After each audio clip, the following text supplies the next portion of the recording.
Balik lagi dan berjumpa kembali di prediksi akhir pekan.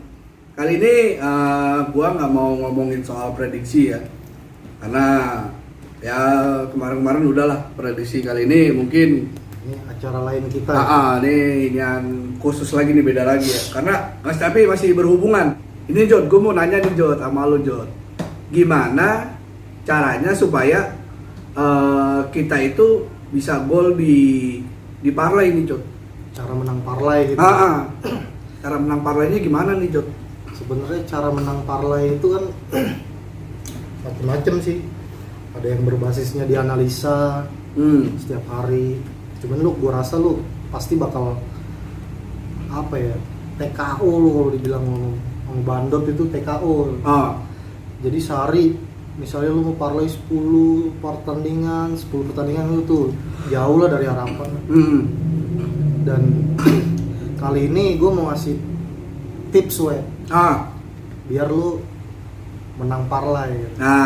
Seenggaknya bukan menang lah ya, kalau menang terlalu wah lah gitu ya. Paling enggak lu tips ini nih atau konsep yang gue kasih nih, gimana caranya lu kalah main parlay itu sebulan cuma sekali ya. Wah, itu gimana tuh? Pengen tahu juga nih mungkin para betor di sana nih, di luar sana. Di channel ini sebenarnya kedepannya bukan cuma prediksi yang kita omongin. Iya betul. Jadi kita di sini bakal berbagi tips, analisa, bagaimana ngitung odds yang wajar nggak wajar, atau matematikanya, caranya bandot nyari untung. Benar. Itu sebenarnya bakal kita kasih tahu di channel ini. Sama juga memilih tim untuk dimainkan parlay Jod ya, karena kan setiap hari tuh banyak tuh ya kan pertandingan. Cara memilih pertandingan yang kira-kira menguntungkan. Itu tuh perlu kita bahas juga nanti tuh. Itu sebenarnya ada macam-macam kayak gitu. Cuman kali ini kayaknya gue kasih triknya, konsep kalau di fakultas ekonomi orang bilangnya money management nih, iya tuh. Money management. Jadi gimana caranya lu menyesuaikan modal lu nih supaya nggak putus-putus gitu. Kedepannya profit terus ya. Mudah-mudahan lu profit terus. Di sini gue bagi trik money management yang biasa gue sebutnya MM20 kalau gue bikin sendiri. Yang pernah gue ajarin ke lo tuh. Itu kan namanya MM20.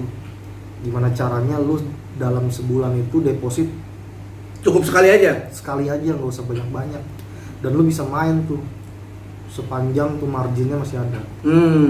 Jadi langsung aja nggak usah pakai basa-basi lagi deh. Gue kasih triknya kayak gini nih.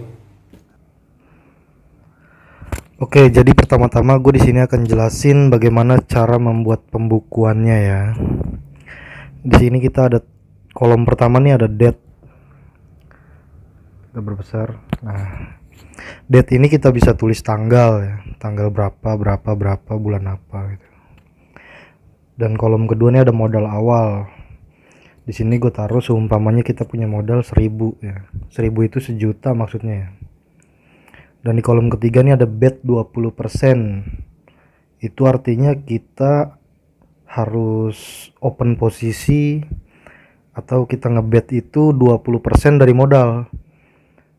Jadi 20% dari modal kita awal 1000 ini adalah 200 yang kita harus bet ya. Kolom keempat nih ada pilihan timnya nih, parlay 2 tim ya. Di sini gua ambil contoh ada MU ngepur setengah dan Chelsea ngepur 1/4. Nah, kalau 2 tim ini kita gabungin, oddsnya akan jadi 3,45. Rata-rata segitu ya. Bisa 3,5, 3,3, 3,6 juga bisa. Dan di sini kita taruh kolom odds. Terus di sini kolom ke-6 kita tulis hasil parlaynya. Nah, ini hasil parlaynya ini entah menang atau kalah ya. Kalau menang kita tulis hasilnya berapa, kalau kalah ya kita strip aja. Jadi seumpama kita bet 200 dengan odds 3,45, itu kalau JP hasilnya jadi 690. Nah, dan di kolom terakhir nih ada saldo akhir. Saldo akhir ini maksudnya kalau kita menang 690 di parlay yang dua tim ini, berarti tinggal kita tambahin sama modal awal. Nah, modalnya awal tadi 1000 dikurang 200 berarti sisa 800. Dan 800 ini kalau ditambah sama hasil parlaynya yang menang 690, hasilnya jadi 1590. Nah, setelah hari pertama ini kan seumpamanya kita win ya, JP ya. Saldo akhir ini 1590 kita pindahin lagi ke hari kedua. Di sini kita bisa tulis tanggal hari keduanya atau nomor juga nggak apa-apa. Kita bikin di sini modal awalnya jadi 1590. Dan kita juga harus bet lagi seperti hari pertama, 20% dari modal. Dan 20% dari 1590 ini adalah 318. Dan kita ambil lagi nih paket 2 tim parlaynya. Di sini gua ambil contoh Arsenal ngepur setengah, West Ham ngepur seperempat dengan odds keduanya kalau digabung jadi 3,52. Dan di sini gue contohin gue kalah ya, kita loss lah gitu. Artinya di sini strip, nggak ada pemasukan. Dan di saldo akhir kita tulis ya berarti 1590 dikurang 318 hasilnya 1272. Nah, besok kita mulai lagi hari ketiga. Analisa nih yang bener nih, 2 tim aja. Dari modal 1272 ini kita harus ngebet 20% dari modal. Dan 20% dari modal 1272 ini adalah 254. Gua ambil contoh, kita paketnya Roma ngepur setengah sama Lecce nahan setengah. Odds kedua tim ini kalau digabung jadi 3,44. Dan di sini gua asumsikan kita menang ya. 254 dikali 3,44 hasilnya adalah 873. Dan 873 ini kita tambahin sama modal awal. Modal awalnya 1272 dikurang 254. Terus ditambah sama hasil parlaynya 873 dan hasilnya adalah 1891. Nah, dari 1891 ini kita bet di hari keempat. Nah, tetap terus aja. Setiap kita mau bet tuh, apapun yang terjadi, mau win, mau kalah, mau menang, kita harus ngebet itu ya 20% dari modal. Jadi kita punya margin terus tuh. Nah, sekarang gua ambil contoh dari 1891 ini 20%-nya 378. Kayak pasal penipuan nih. Nah, di sini maksudnya gua ambil Juve seumpamanya yang ngepur 1, Inter Milan ngepur 1,5 dan odds kedua tim 3,52. Dan 378 ini betnya kalau dikali 3,53 hasilnya ya 1334. Dan seperti biasa saldo akhirnya kita tulis 1891 dikurang 378 ditambah hasil parlaynya 1334 dan hasilnya 2846. Dan begitu terus. Sini bisa tulis tanggal, bisa tulis 5 dari modal 2846. Pokoknya begitu dan seterusnya mau kalah, mau menang lu harus tulis ini di pembukuan. Jadi lu tahu berapa lu bulan ini pemasukan lu, minus atau profit gitu kan. Ini gue nggak ngomongin analisa di sini, gue cuma ngomongin bagaimana cara ngatur finansialnya gitu supaya lu mainnya nggak sembarangan. Jadi di sini yang terpenting itu melatih kontrol diri itu untuk bertaruh gitu, nggak pakai nafsu tapi pakai konsep gitu maksud gue. Dan ini ya, lu coba aja kerjain selama 30 hari nih. Seperti ini aja terus konsisten ya. Setiap hari betnya 20% dari modal. Berarti nanti di sini kita tulis 20% dari 2846 berapa, terus timnya yang kita pasang apa, terus odds kedua tim berapa kita tulis di sini, dan hasilnya. Kalau kalah ya kita kosongin aja strip, artinya kita nggak JP kan. Dan di sini tinggal kita tulis hasil saldo akhirnya 284 dikurang 20% berapa, ya tinggal ditulis aja. Nah, kalau lu udah bisa konsisten di sini, lu bisa mengendalikan diri tuh, artinya nggak rakus kemenangan. Lu juga istilahnya punya peluru atau punya margin yang banyak.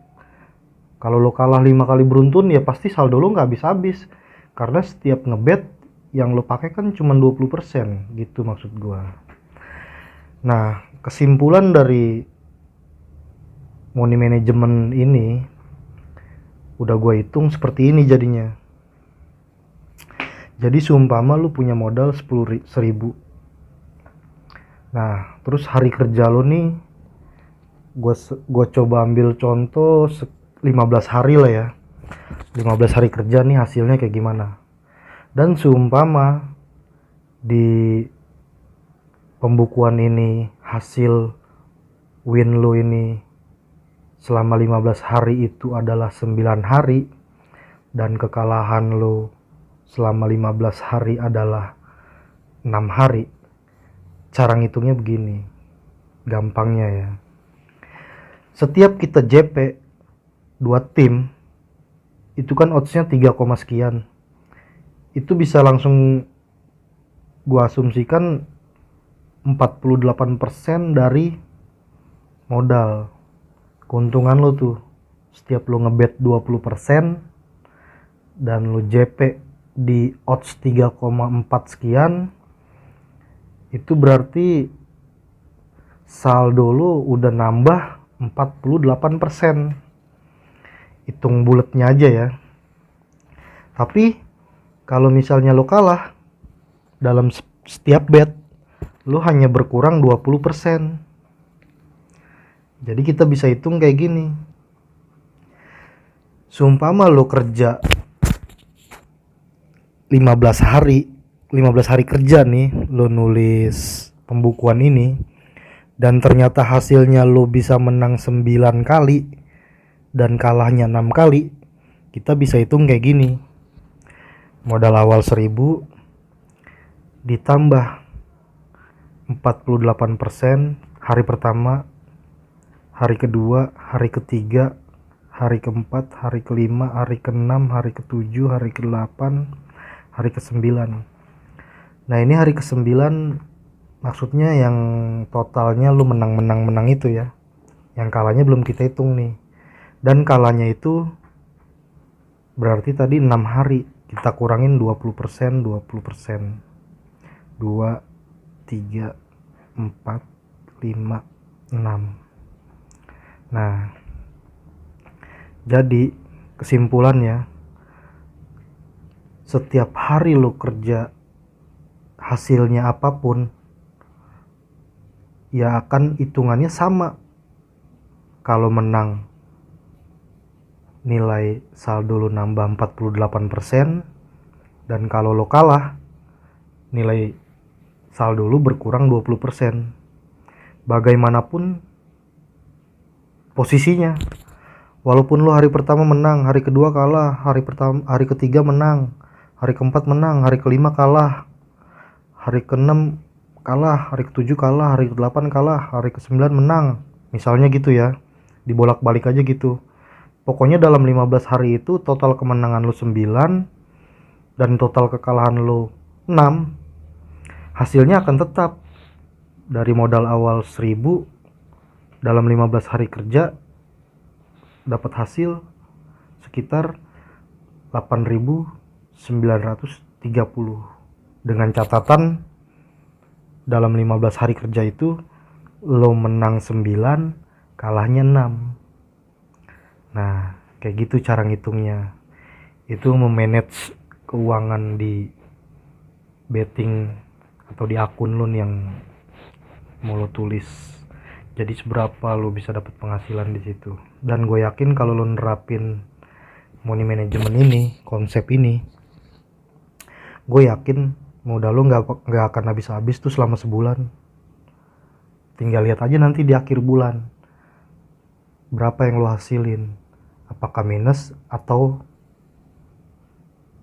plus profit gitu ya kan. Kalaupun lu profit, lu nggak akan kecebur banyak-banyak karena hitungannya udah jelas. Lu punya uang sekian untuk dimainin sekian bulan atau sekian hari gitu. Jadi kebanyakan para betor itu kan main nggak pakai konsep. Jadi gue pengen ngasih satu konsep ini yang menurut gue lumayan bagus lah untuk pemula yang nggak tahu memanage keuangannya di dunia betting bola ini ya. Nah, itu tadi kita udah kasih berbagai macam tips, konsep, money management ya, pokoknya pengaturan uang secara keseluruhan lah, ya, agar lu juga sebagai betor nggak selalu deposit terus, iya, ya kan? Nggak kecebur mulu. Biar nggak kecebur terus. Mudah-mudahan aja sih yang gue kasih tuh lu semua bisa ngerti sih, bisa pahamin apa sih maknanya tuh, kenapa kita mesti pakai itu gitu. Itu sebenarnya melatih kontrol emosi dalam ngebet gitu. Dalam ngebet. Jadi karena ngebetnya santai gitu. Dan gue yakin nih, lu semua kan jago analisanya nih. Udah pasti bisa lah, bukan pemain baru kan. Coba lu analisa itu dua tim itu ya. Kalau lu berhasil di situ, sukses lo punya manajemen keuangannya. Cuman kalau di situ aja lo gagal, gimana lo main parlay yang 10 tim? Nah, ya kan? iya. Ini cuma dikasih suruh pilih 2, nggak banyak. Lo pilih 2 aja setiap hari. Kalau di situ lo dalam 30 hari nggak profit atau minus gitu, berkurang saldo lo berapa persen, ya udah lo ngapain main yang 10 partai itu? Tinggalin. Bener. Pakai konsep itu ya. Iya, oke ya. Itu dia tips dan trik dari prediksi akhir pekan. Semoga bermanfaat dan semoga lu bisa mengerti apa yang telah disampaikan. Setelah ini gue pasti bakal ngasih konsep-konsep yang lainnya. Tungguin aja. Tunggu aja. Jangan lupa untuk tetap terus menyaksikan YouTube Prediksi Akhir Pekan dan IG Prediksi Akhir Pekan. Sampai jumpa dan bertemu kembali di Prediksi Akhir Pekan selanjutnya.